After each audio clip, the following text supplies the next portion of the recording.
ते पुणे जिल्ह्याला मुसळधार पावसानं आज अक्षरशः झोडपून काढलं। पुण्यामधल्या वाकड, हिंजवडी, कात्रज या सर्वच भागामध्ये पावसामुळे जनजीवन विस्कळीत झालंय। वाकड भूमकर चौकामध्ये मोठ्या प्रमाणामध्ये पाणी साचलंय आणि हिंजवडीतले रस्ते त्यामुळे पाण्याखाली गेलेले आहेत। कात्रजमध्ये पेशवे तलावच्या पुलावरून मोठ्या प्रमाणामध्ये पाणी वाहतंय, त्यामुळे इथली वाहतूक सुद्धा बंद करण्यात आली आहे। कात्रज नवीन वसाहत इथल्या नाल्यामधून राजीव गांधी प्राणी संग्रहालयाच्या ओढ्यामधून आंबील ओढ्यामध्ये हे पाणी पुढे जातंय। पुणे शहरामधली आजची ही वेगवेगळ्या भागातली आपण दृश्य पाहतोय।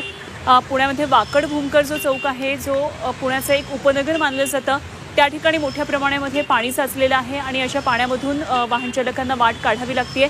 मात्र पाण्याचा प्रवाह सुद्धा मोठा आहे, त्यामुळे वाहन चालक या पाण्याच्या प्रवाहात वाहनं पुढे जाताना दिसत नाहीयेत, वाहनं पुढे घालवत नाहीयेत। तर इकडे हिंजवडीमधले रस्ते जलमय झालेत, मोठ्या प्रमाणामध्ये पाणी वाहत आहे, तर कात्रजच्या पुलावरून सुद्धा पाणी वाहू लागलेलं आहे।